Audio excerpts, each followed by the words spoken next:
I want more than just a piece. Wanna be heard from the west to the east. I worked in my craft and I prayed for my time on the scene. The man have never left my team. 19, learned the right creed. Nah, I'm not a right breed, but I might be. In my crease, Nikes, hit up my G.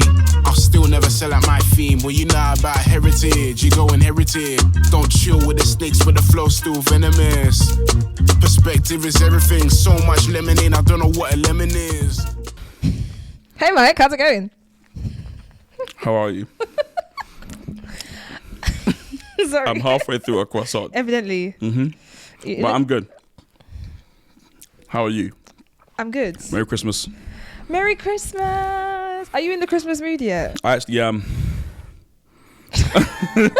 So I love Christmas. Okay. This is the thing.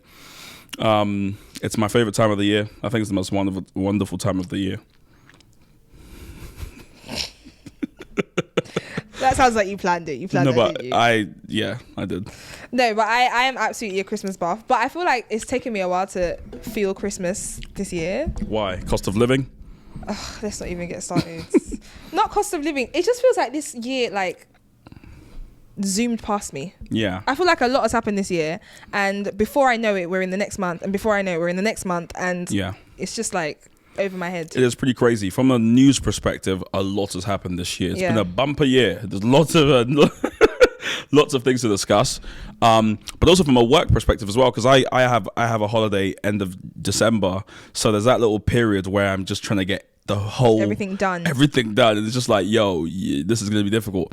So it's felt doubly busy, but Christmas is great, man. My favorite thing about Christmas is everyone's in a good mood. Even like the Scrooges, sour people, you know. Then some people like playing like the whole hard to get, like Christmas, but like Christmas Eve, even they kind of there's a little smile. You're like, there we go, there he is, there she is, kind of thing. So yeah, I'm looking forward to that. Okay, well, not to knock your spirits down, but let's get into everything great that has happened this year. It's been a crazy year, man. First question. Yeah. How many prime ministers have we had this year? Yeah, that's a thing. The fact that we've had, I mean, technically 3, right? That's like a record, isn't it? Yeah, no, absolutely. I did not see it coming. Obviously, we had this whole, will Boris go, won't he thing. But I was certain, he would go and then we would have a leader and then, that would be it till the next general election. And what transpired wasn't that. So it's a unique thing. I am looking forward to later on, in the history books where like young people see a lady kind of doing PMQs, like, who's she? And they're like, oh, that's Britain's shortest reigning prime minister ever. They're like, who's she? And like, that kind of, because she will be the butt of every joke. She'll be the kind of hard question in the trivia. Would it be like, who was the second prime minister? You're like, third female prime minister. You're like, and people will be like, we've only had 2. It's like, no, but there was our third one. He was there for 50 days. She's like the third member of Destiny's Child. Well, no, I think I think that's a bad comparison. I think all the ladies in Destiny's Child are of equal value. Well, I think so, good. But culture. Yeah, she just. What I think about Liz Truss? I don't think she believed she was prime minister. I think she couldn't believe it as well. Do you know what I couldn't believe is how she literally just like walked out of things. Yeah, she just said. I remember the first time I heard that, and I was like, "What do you mean she just walked out?" Yeah. And I think I was even asking you, and you were like, yeah, she literally just walked out. She's very odd. She's very odd. She lacks political talent. I think this is kind of obvious. So why did they want her so bad? I think it was an experiment in that, she was promising a lot of hardcore conservatives what they want to hear. A sort of rerun of trickle-down economics, this idea that economic growth happens when you unleash business and hire earners to go for it. And if they go for it, they'll then spend money on the business. The money will sort of trickle down, and then everybody else will be well off. She basically tried that again, right?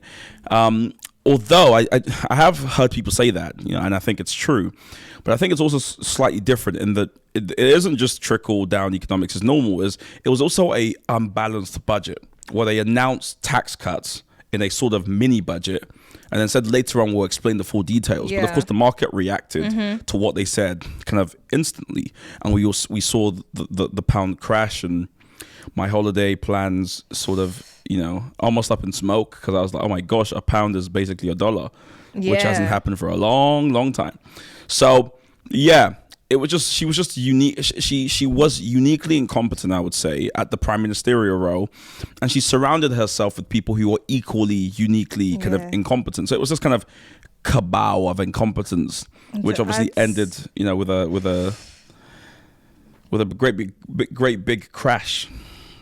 And to add salt to injury, she brought along our dear brother, Kwasi Kwarteng. Yeah, I said it when we spoke earlier. It's such a shame.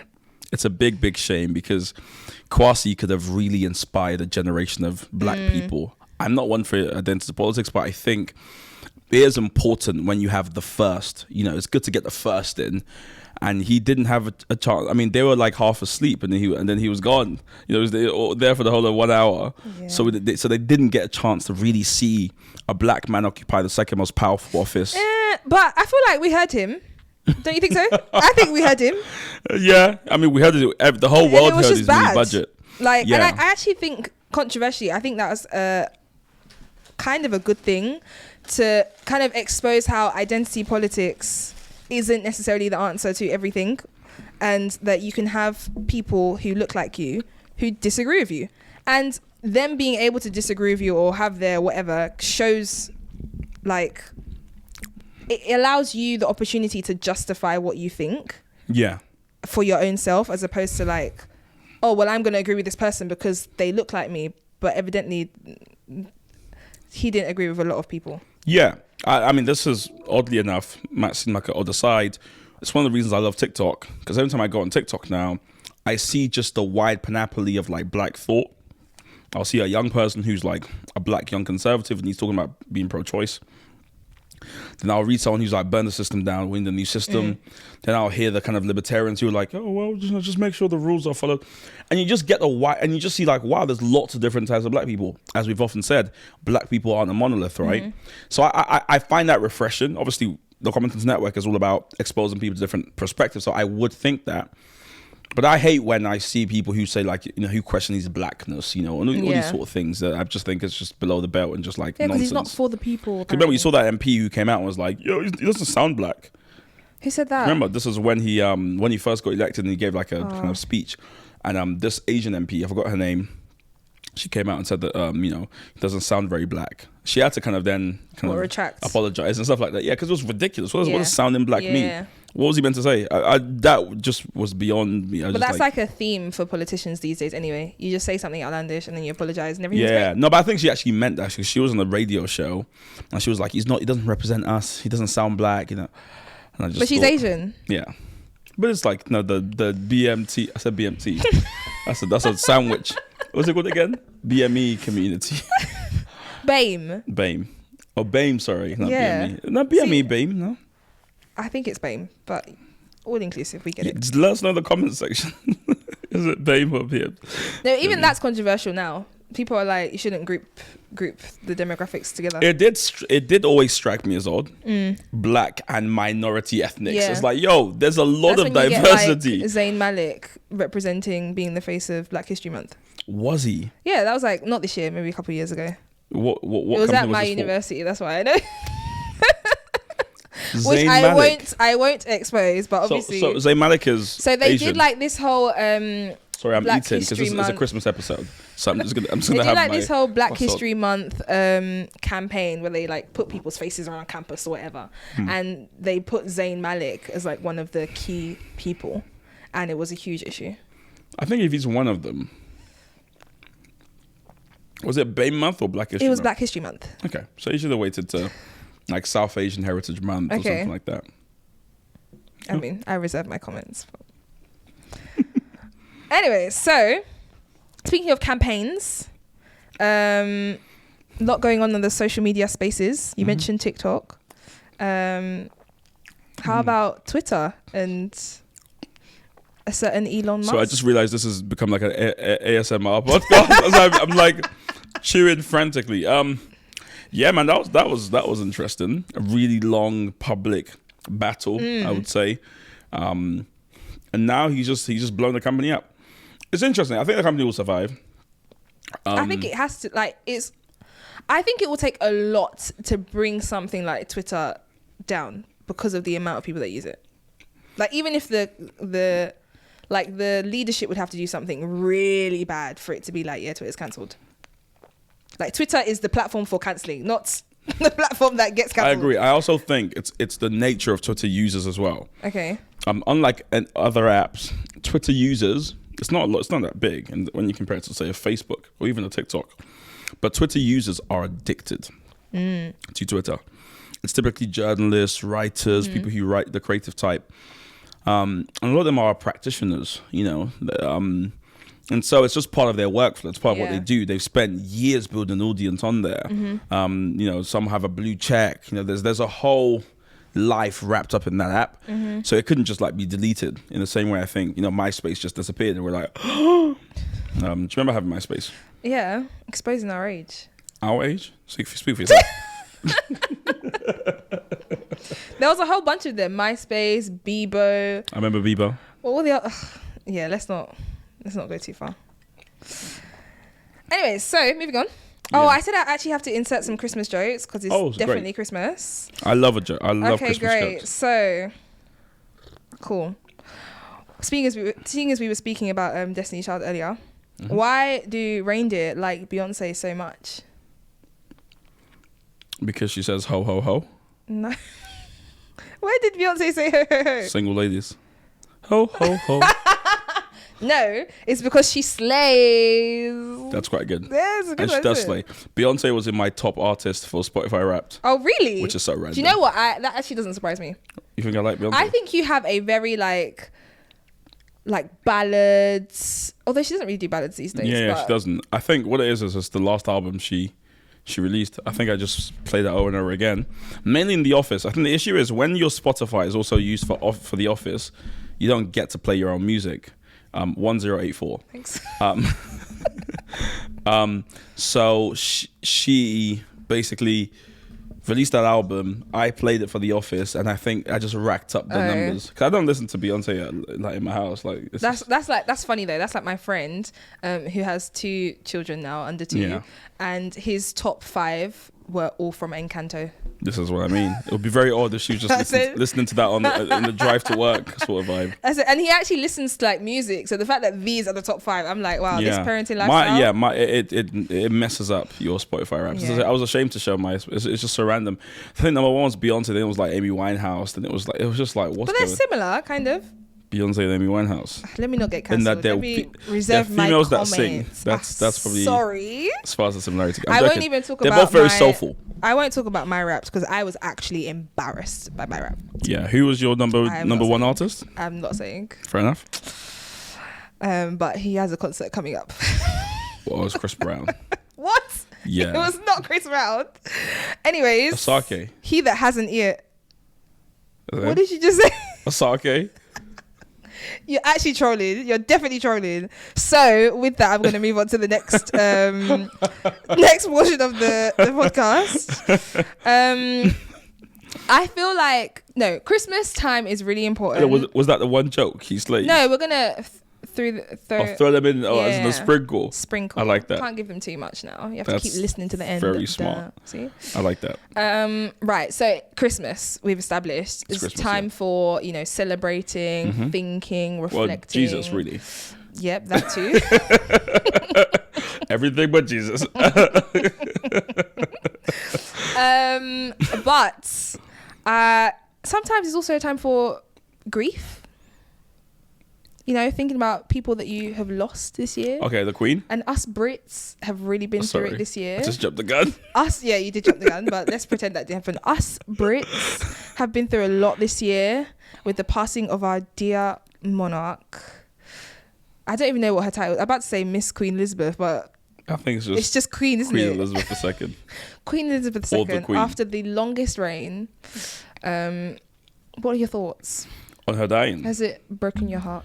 Oh yeah, at the time it was actually quite difficult. I remember I was driving from the office and I heard Andrew Marr break it on LBC News, and he literally was tearing up. He was like he was really tearing up whilst he reported it. And it was just, I mean, away from politics and whatever, just it's just to have a constant not be there. It's just was just sort of like a trip, right? So initially it was just a shock of, oh my, she's actually dead. But I'm not sure if it was okay. I understand that. Actually, Like I know she was. Realization. It was expected. But I think it was also kind of shocking. Eased, kind of. Yeah, but it's like it's just I mean, if you have an old parent that's been around all your life, of course you're not like, yeah, it was about time. Like you expect it because you're like they're getting older. But it's still like. But you're still like, she was a constant. Like every experience I have growing up in the UK, the Queen is part of in some regard. Like, really? Yeah, like, you know, whether it's the Olympic Games, with all the kind of moments that I'm like, that are like national moments, yeah. you know, she's there in some capacity. So it was difficult. And now, of course, I have lots of Republican friends. I have lots of people who don't really care. But even on the human level, it is just sad. Yeah. You know? I mean, depends who you speak to, though. Some people were like, yeah, it is what it is. Yeah, but I find it odd. I think people who celebrate death, it probably shows more about them than the thing. The thing is, I think it was definitely something to mourn, obviously. But I don't think the people who thought differently were necessarily celebrating death. I feel like it's this whole conversation about like nationalism and like how patriotic you feel to your country, specifically England.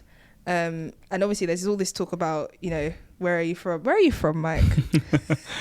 I'm from... Am I allowed to ask you that? Yes, you are. I'm from Nigeria originally. But I'm also from Southeast London. That's where I grew up. That's my hometown. My formative years were spent there. Traveled all across South London and Southeast London. Spent a brief period in Kent. Okay. The dark years. And then I made my way to Manchester for a while. And then I'm back in London. Okay. Well, thanks for the biography. Thanks for not touching my hair. I mean, there's not much to work with, so. Such is life. But actually, I am going to bring that up. I think it's interesting because I would equally say that I'm British, I'm Nigerian. I wouldn't go into all the details you went into, but I'm British, I'm Nigerian. A certain Ngozi Fulani had an issue with that recently. What are your thoughts on that whole debacle? Yeah, I mean, of course, like most things, it's sort of got spun into the culture war, and it just lacks nuance. Was it spun though? Because that was that's what she presented. No, I think what's happened when I say spun into the culture war is now the right wing position is to be like, oh, it's an innocent question, and the left wing position is to be like, well, no, the British people. So and it's like one or the other. Yeah, and I don't see it that kind of black and white. I think, you know, what she was wearing at the time, I understand why someone might think, oh, she's not from this country. Hence the initial question, where are you from? And I think that's totally innocent. You know, I don't know the lady Hussey, so I can't speak too much about that. But the kind of supplementary of where you from, that's when I'm like, that's clearly if that actually happened ridiculous. though, because like that transcript that she posted off of her own memory seems very like weird. Like people don't talk like that. Like I can see this is going to be a challenge to find out where you're from. Like maybe because she's royal. I don't think it's like hard to imagine something like that happening. I can see something like that happening. I can definitely understand like that someone repeatedly asking you where you're from. Like if I've told you where I'm from, like accept the answer and move on. Like it's read the room. But also exactly. So that for me is probably the bigger issue, is that if you're making someone uncomfortable, irrespective of what race they are, what they're wearing, exactly, you should, as someone who does public events often, be able to kind of spot that, oh, this person doesn't feel very comfortable. She's old, like. I see that. That's another argument I hate. The kind of old thing is like, well, she's not like blind, she's literally or deaf or anything she's older like that. Than the Queen. Yeah, but what does that mean? You still have to. I feel like I'm not saying I accept the behavior. Yeah. But it's kind of like, even people I know personally who are like in their 60s, there are some things I don't bother talking to them about. Yeah, but she's a public servant, with all due respect. Like she's part of the royal family. Well, not part of the royal family. She used to serve the Queen. I don't actually know if she's older than the Queen, by the way. I'm not sure about her age, but irrespective, in her capacity, representing that family or representing the institution, so to speak, you know, she needs to behave properly, and that was like a dereliction of her duty in some part, and it wasn't proper behavior. So it's just kind of that for me is what it is. Now there's an undercurrent of racism for sure, because I wonder, you know, someone's like, oh, you know, it's because of what she was wearing. I'm like, well, if you saw a white person wearing like a dashiki, and you went to them like, oh, where you from? And they're like, oh, Battersea.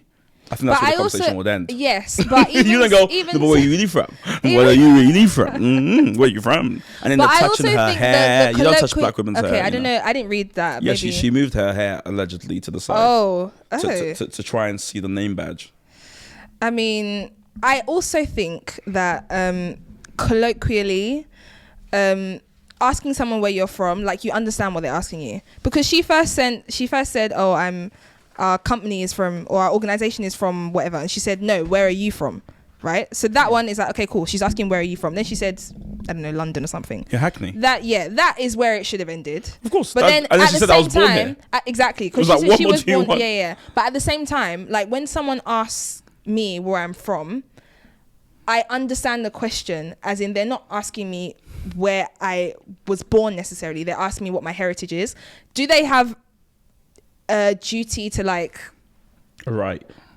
Do you mean do they have? Do they have? Is there an argument that they should either educate themselves or rephrase their question or whatever? Yes. But I also think colloquially, like it's a normal thing to ask people where they're from and understand that to mean what's your heritage. Also, on top of that, I could actually very much accuse Miss Ngozi Fulani of cultural appropriation because that's not her name and she's not Nigerian. That's the plot thickens. I didn't know that. Her name. It's like Marlene something, but like she changed her name to Ngozi Fulani, which is a Nigerian. I don't know why. Well, how do you know she's not Nigerian as well? Maybe well, she said she's British, so no, but she might have. I mean, there's dual citizenship. She might have decided at that stage to speak about her Britishness. So why didn't she say that she's also Nigerian when she was asked where she's from? I don't know. I think there's a lot of what if and why, what could have happened and what she should have said. But if you base it on the interaction that we're aware of, that we saw, like I said, I just think she overstepped the lady in question. And realistically, if someone tells you they're born here and you can tell they don't want to have the conversation, continuing to kind of make them feel comfortable, especially when you realize it wasn't just a colloquial interaction at the bus stop. This is someone being invited but it's also because of their only work. Invited because of their work to deal with empowering females and women. Mm-hmm. And the way those sort of things go, you say your name, they say a few things about your organization, and you move on. Yeah. That's the whole kind of social etiquette in that. So she broke rank by probing into trying to do ancestry tests there and there. Yeah, definitely. It was like yo, I've told you where I'm from, I've told you where I'm born. Get over it, move on. Sort of vibe. And touching the hair without the person's permission. These are all, it just reeks of entitlement. Mm-hmm. And even the whole sort of like, it's a question, you should just answer it. If there's no issue, answer it. I could equally refuse to give you any answer. Of course, you could be like, I don't want to talk about that. Like, with all due respect, I'm not here to talk about that. Yeah. Like, I'm here to talk about the work we're doing with Sister Space. Let's move on. Okay. It's funny, I feel like I'm fighting for Ngozi. Who am I fighting? I'm not fighting for anyone. I feel like my view is quite moderate on that. Don't you think? I don't care for the royal family, can't lie. Oh wait, let me not say that. Well, if it's how you feel. I mean, not that. Like, I don't have a positive or negative view of them. Like, I'm just, it is what it is. It is what it is. Yeah, I mean, I don't follow them. I don't know anything about Meghan. Was Meghan popular this year? Did her reputation change? Sorry, I'm trying to. When was that Oprah interview? Was that this year? I don't remember. This year's been a blur, Yeni. We're just gonna give Mike a couple minutes to finish his cake. I'm actually not very fast when it comes to eating stuff. Well, your question was Helen? Sorry, not Helen. Was Meghan popular? Like, what was the? I don't follow the royal family. Same old. Same old. Lots of articles about her, questioning her sort of her motivations. It's so interesting to me that anything that the Duke and Duchess do, it's the Duchess that gets accused of controlling things. Yeah, but I think that's in relationships in general. The women always tend to get the brunt, even if the man is objectively wrong. Yeah, it's really odd. Like they'll be like, the documentary, for instance, that's released on Netflix on the 8th of December. It's not the 8th today. You shouldn't have said that. Christmas. We'll cut that bit out.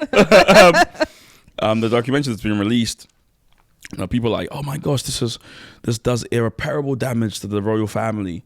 And then in the next breath, they're like, why does she hate the royal family so much? Why she do it? And you're like, she's not a director. Are they real though? Like, are the people saying that? No, as in, well, in a way, but like the media lines, the press lines, like, are they real or is it just entertainment?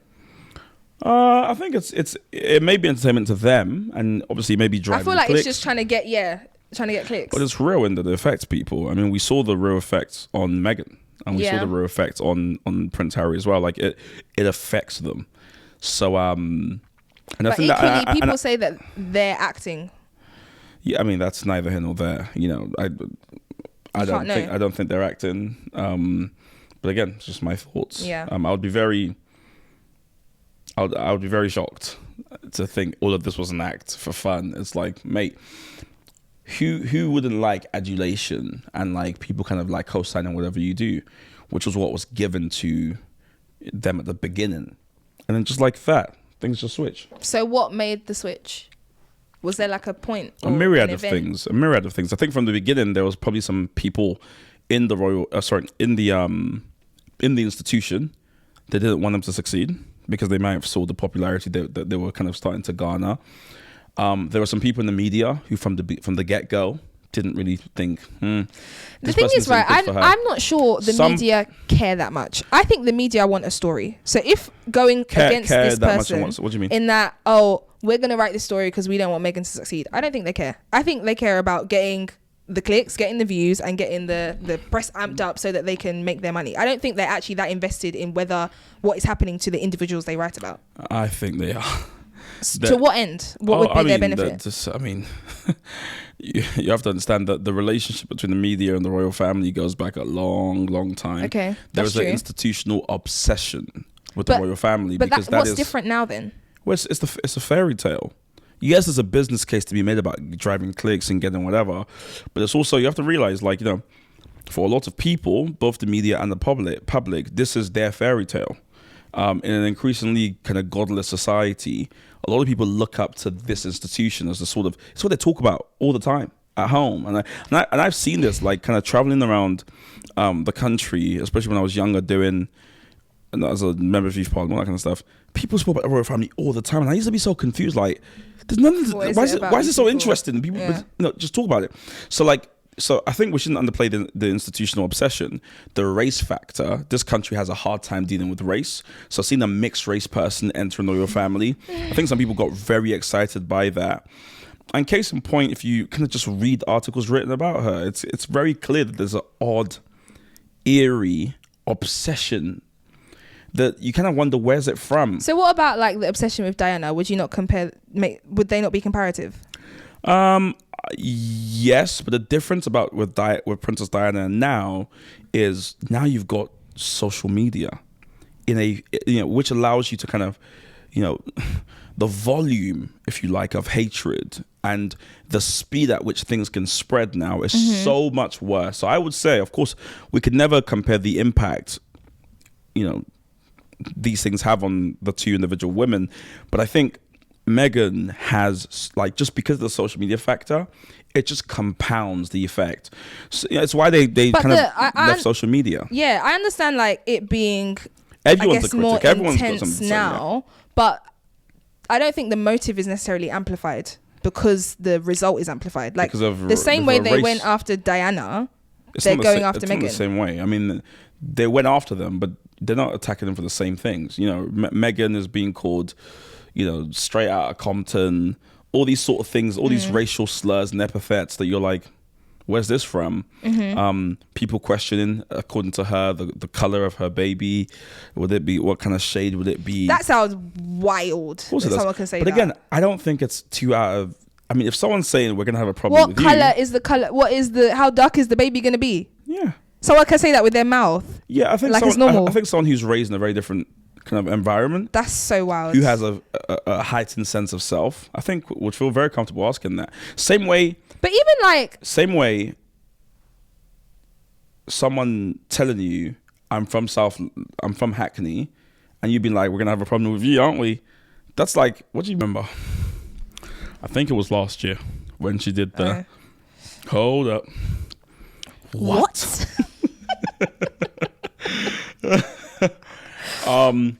So what's the attitude towards her like this year? Has it been the same or changed? I think it's the same old, same old. You know, lots of tabloids saying all sorts of things. I think this year, of course, her documentary's coming out. There's another documentary. Yeah, 2 volumes coming out this month, which will detail what their experience was like leaving. Of course, they've never really told their side of the story. They did an interview, but that just spoke about some of the reasons. But they didn't do a full sort of here's why we left. They're doing like a full Netflix reality deep dive. It's not so much. I don't think it's a reality show or anything like that. It's more. It's a documentary stuff. Documentary, yeah. Okay. Yeah. So that should be interesting, because we've heard a lot about them from the media. You know, saying this is what happened. She's this Pinocchio princess. All these sort of things. And this is their chance to sort of give their own perspective, which I'm looking forward to watching. Actually, I feel like they've had a lot of chances to give their perspective. Not really. I think I mean, they choose when they want to give and when they don't want to give. Of course, all I can remember them saying though is in that Oprah interview. That's the only period I can point to where I can say they said anything. Yeah, but every other time they're like, shut the media out. Like, we don't want you. Don't talk to us. Blah blah blah. So obviously the media's gonna write whatever they care. Right. Which is fine. I mean, she spoke about privacy actually. Yeah. Did you see that clip? Oh, I didn't see a clip, but I know that's like a thing for them. Yeah, which was really fascinating because people always say stuff like, "Oh yeah, but you're part of the royal family, or you kind of elected for this life, so you should just like get used to like people invading your privacy." Royal family literally did not elect for their life; they were literally born into the family. Well, she did, and that she married into it, right? So the argument was that you married into this institution. Mm-hmm. You know, part of celebrity is us invading your intimacy, your privacy. And she made what I think is a very powerful point when she said, "Well, imagine you have a phone, and there's a picture of your baby, and you kind of take the picture and you show people, and they're like, 'Oh, that's beautiful,' and you're like, 'Thank you,' and then they're like, 'Give me your phone. Let me now look at every picture you've ever taken of your baby, and decide, like, and just look at it, you know." And you're like, no, like, I don't want to show you my whole camera roll. I want to show you the picture I just showed you. And they're like, yeah, but you showed us one picture, so show us everything. Yeah. Like, why can't we have access to your whole phone? And she was like, well, I feel comfortable showing you the one I showed you, but I don't want to show you everything else. And she was saying this is the sort of relationship you have to have with the world. It's to say that here's a part of our lives we're comfortable showing, and here's the parts we're not comfortable showing. And it feels as though the argument from the media has been we are entitled and want every single part. Hence why they will camp outside of her house. You know, and I think it might be a missed point because she said it and you know it was beautiful. But I was hoping more people would take it because I think it ought to change how we think about celebrity, because I do think we think these folks are subhuman or superhuman. Yeah, and that just like me, I on Instagram share pictures I want to share. But I would not Such an honour sitting here with you here today, Mike. What do you mean? Because, like, obviously you're very well known. You're an influencer. Thank you very much. Like, it's good that you recognise it. But my point is, I share what I want to share. I wouldn't feel comfortable if all my followers were like, I want access to every picture you've ever taken on your camera. I'd be like, chill out. I don't want that kind of intimacy. And I want some privacy. And so I think she's entitled to that. And I think that's a fair point she's made. And I just think that's just something the media don't get. They're like, you know, if you show us one thing, we want everything. And it's like, And I would agree with that point. But it's not even a disagreement. It's just an acknowledgement that the media has always been that way. And I feel like the way the story has been framed is like they're so on Meghan Markle. But I feel like they've literally, like, this is what the media does. Like, they hound people, they follow people, they twist stories, they make up lines to make it eye-catching or whatever. But there seems to be like they're attacking us personally. And I don't think that's the case. I feel like the media don't actually care about individuals that much.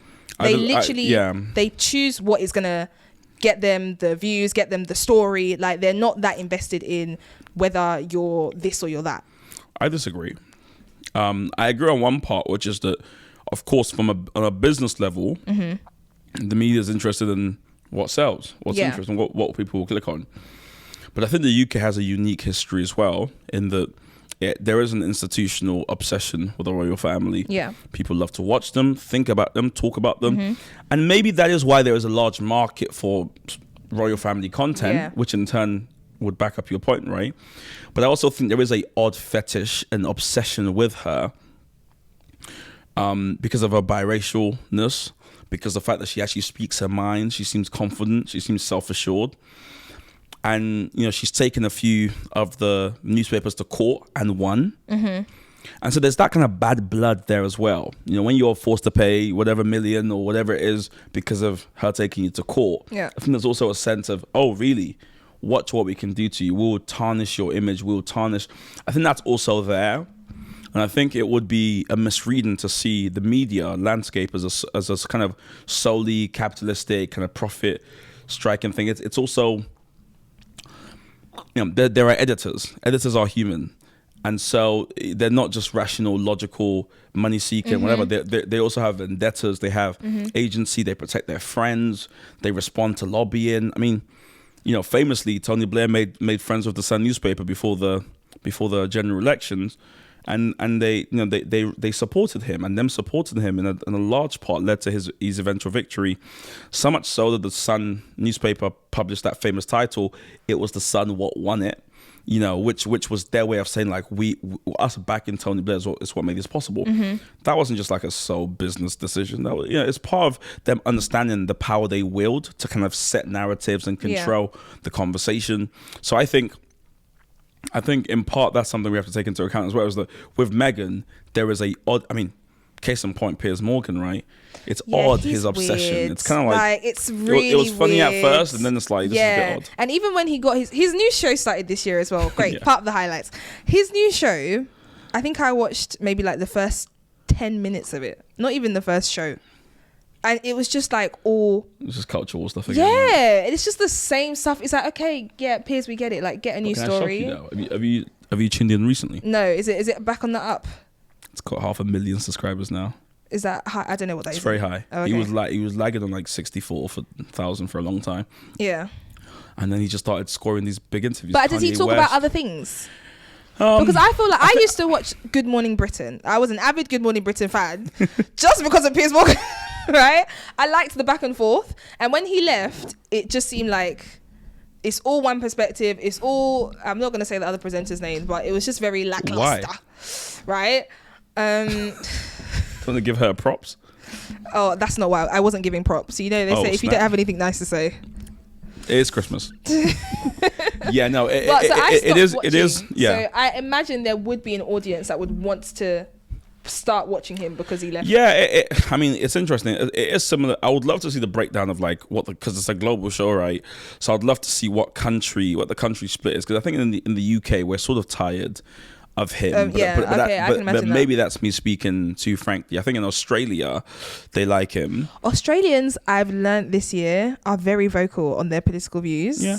And very like conservative. Remember, they have mandated voting. It's a very switched on. Yeah, you have to vote there. It's illegal not to. Oh. So they have like a very switched on kind of populace generally, but what's interesting is, so Piers Morgan has been getting lots of high profile guests. You had Kanye West, Jordan Peterson, he had the head of like Andrew Tate, a lot of sort of big players who are controversial, and that's been so he's talking about the same things, but he's got bigger guests, and I think that's what's really driving the growth. I get that, and I actually have heard a lot of people not necessarily moving from left to right, but becoming like more moderate in their stances. Not even becoming more moderate, but like recognizing their moderateness. And part of it, I felt like it sounded wrong in context. yeah, I guess you. But recognizing that off of these like conversations. Let it go. Trying to solve it in my head. Recognizing off these conversations that happen like centrality on that side. Recognizing the centrality, as in they're in the center. Sorry, carry on. Thanks for the explanation. You mentioned Andrew Tate. Yeah. Now, I don't actually know a lot about this man, but I hear so much in the ether. Yeah. About his views. Unfortunately, I don't know much about him either. I do know what I need to know, which is that he's a sort of he was a sort of figure that broke out online on social media through saying sort of ridiculous things, hyperbolic things. Some of the things were like true, you know, or like kind of conventional wisdom, but wrapped in this sort of punk, like ego, you know, rallying against the machine sort of vibe. So he would say these things that were like, you know, wow. And then he said like openly misogynistic things as well, and sort of homophobic things. And of course, all of that is a recipe for standing out on social media. Yeah. You know, social media rewards these sort of people. You know, they say outlandish things, they get the shares. And so he just sort of, you know, got really famous, and then sort of, I think, started selling an online course on like becoming great or making money, something like this.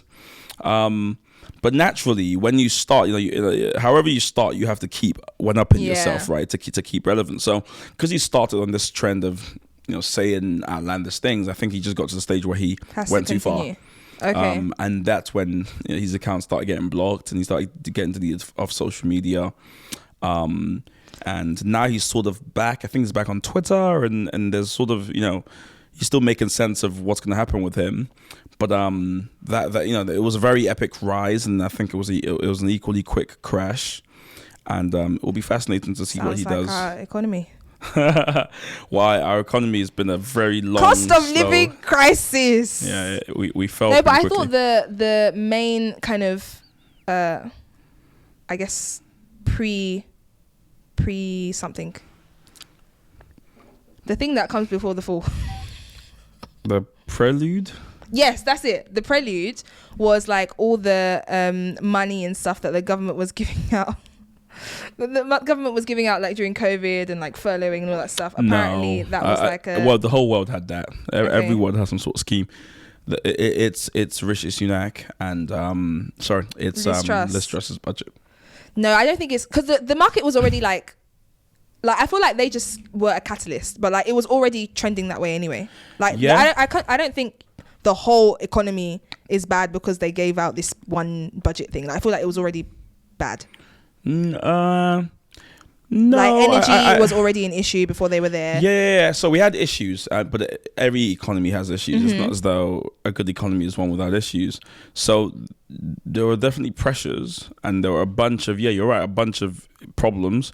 Some more sustained than others, but it was undoubtedly that mini budget that sent the markets into overdrive. So you're right. We had, because of what's happening in Russia, gas prices aren't as cheap as they used to be. We don't really produce anything Brexit was already anymore. an issue as well with Brexit employees. was an issue. So it was in many ways the perfect storm, but they lit the match. Yeah, okay. They lit the match. And so I think they are uniquely to blame in a way where normally you'd get away with saying like, it's a myriad of things. There it's like they. I don't know if I would say I would agree they're uniquely to blame. Oh, absolutely, they are to blame. Really? Yeah, because you can track the British pound before the mini budget and after. But a lot of the uncertainty that they caused was like, it was like fixable uncertainty. But it wasn't like, this is now, like all they had to do was say what they're going to do or not going to do. It's just about, because we didn't know where they were going. Yeah, but in like trading terms, confidence has a price. Okay, yeah, that's true. And I think that's the kind of thing. So where it is a speech, it is like marketeers watch, they literally with a fine tooth comb they watch that speech because confidence has a price when you trade, like, and they fill the market with no confidence, hence why we saw a plunging of the British pound. So I take your point, like you're right, there's definitely lots of different reasons. It wasn't just that, but that was the match, I think, that lit everything else. Yep. COVID finished in 2022. Well, yeah, at least in terms of how we dealt with COVID. We all just had enough. Yeah. Maybe it was us learning about Boris Johnson, all these parties he was having, Matt Hancock. I don't even think, I think I was done with it before that. Okay, fair. I think that... But you're an anti-vaxxer, no? No, I'm not. I'm joking. I'm actually pro-vaccine. That's an odd position. I went to Kenya. Pro-vaccine. You want everyone to have a vaccine? Most people, yeah. It's an odd thing as to be babies. pro. Why? That's why all these illnesses are gone in England. But it also means the babies that people don't have develop the natural immunity or the actual kind of. But this is what I don't understand. Like, vaccines are literally infecting you with the virus. Like, that is natural immunity.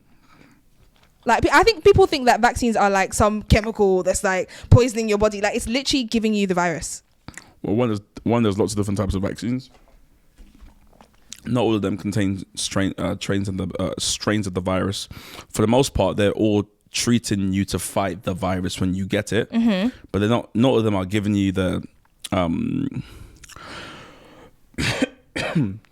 of them are giving you the sort of strain that's like, some of them are essentially some of them are synthetic strains, which means even when you get it, your body won't be like fully capable to like of identifying it. But I feel It's like just slowly it's only this year that I heard, a vaccine might not be a vaccine. Before this year, vaccines were always vaccines and they always worked. But now COVID vaccine came, and understandably, it's like, oh, well, it's not researched enough. We don't know. You might still get it. I've never heard of vaccine that you take and you might still get it. Like, well, no, yeah, every vaccine has an efficacy. Like, there's percentages, but it's not like the general population might still get the virus. So COVID vaccine, I actually understand people not taking it, because I took the first 2. After that, I said, I'm done. Like, I'm not going to be taking a vaccine every 6 months. It's not that deep. But in general, like baby vaccines, like even I went to Kenya a few years ago, and honestly, I took about 12 injections because I had to, because I was going with a charity. So if you didn't take it, you didn't travel. And also like the whole like no vaccine, no travel, that's not a new thing. Like there are lots of countries where if you don't have a vaccine, you can't enter. So you're very passionate about this. No, maybe it comes across as I'm passionate. As for me and my household. Who are you talking to? But that's not even what we're talking about. As for COVID, I was done with COVID a long time ago. Vaccine or no vaccine, I'm done. At this point, if like there was there was even like a monkeypox scare or something. I have a few questions. Why are you speaking in a Nigerian accent? That's the first thing. Because I'm Nigerian. That was it. But that's not how you talk. That's how I talk. What the hell? You go, if there was a COVID vaccine. Sorry, I feel like you're actually attacking my culture and my heritage. I'm actually Nigerian as well. Read the room. I just find that fascinating. I was like, why is she talking in a Nigerian accent?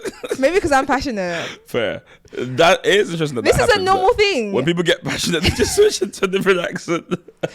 Maybe I feel like if you spent more time around me, you would have heard this before. I have. I was just thinking about it as you're speaking. I was like, why is she speaking in a Nigerian accent? Like, this is not how she normally talks. This is how I talk. No, now you're talking how you talk. But you're like, if there was a vaccine, like if.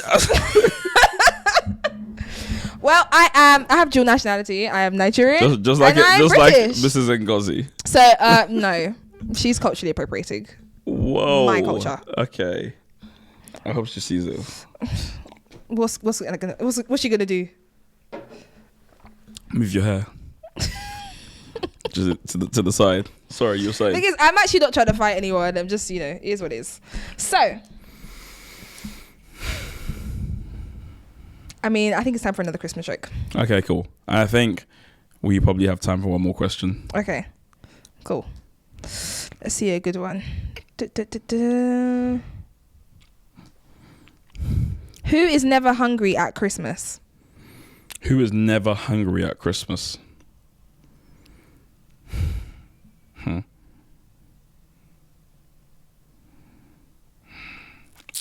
feel like I should know this. Mrs. Claus? No. The turkey. He's always stuffed. It's quite good. Can I have one more? Sure. I'm trying to find a good one.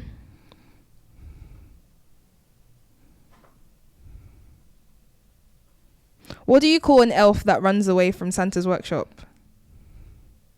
A runaway elf? A rebel without a clause. That's quite good. I think we should do another one. These are actually quite good. Okay, one more. Okay, yeah, one more. Cause they strike me more as like wordplay though than they are jokes. I guess. You have to be so serious, gosh. Sorry. What do you get when you cross a snowman with a vampire? We've done this one. Just... I was going to say just pretend like you don't know the answer. Oh, sorry. Frostbites. I do have another one, which is what you get when you cross a teacher with a vampire. I don't know. Blood tests. It's not Christmassy though, so it doesn't count. True. I was about to say vampires, but they're not Christmassy. Neither are... Oh, snowmen out. No, blood tests. Oh, teacher. Oh. Sorry, go ahead. Okay.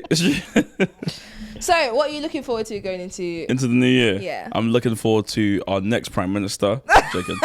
Next Prime Minister of the month? Imagine. I don't know. I think we've had a lot of turbulence this year, and of course next year is sort of the year before general election, but a general election year. But I just want some kind of normalcy.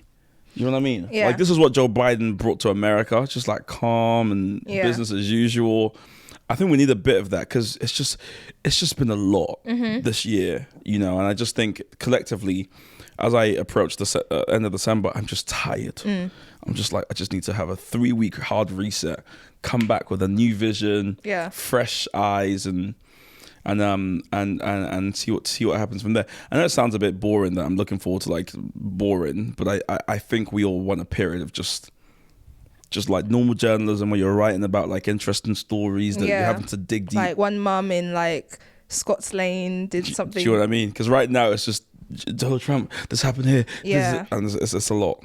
It's interesting you say that, because I was telling my friends recently that I actually see life getting much harder in the next few months. For you? For the general population. It's not a curse. I was about to be like, it's not a curse. All right, fortune teller. If anything, like, more so for like working, I think it's the whole like working class versus like super rich. Like, I think life is gonna get, for people where life is hard, it's gonna get harder. I don't have an economic brain, or I just sense it in my spirit. I feel like things are not going our way. But I'm a woman of faith, and I know that in all things I'm going to be fine. So you're right.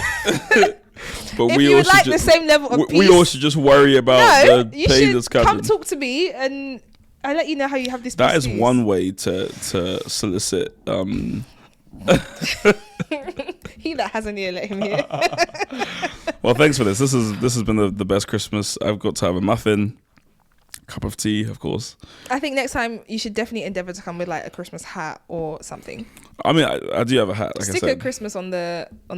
Should I just put? I'll get someone to put a hat on Post me. editing. It's a Christmas hat. Just track my movement. Well, thanks for this. This was fun. Yeah, it was really fun. I hope you guys have a great Christmas and a great New Year, and peace going forward.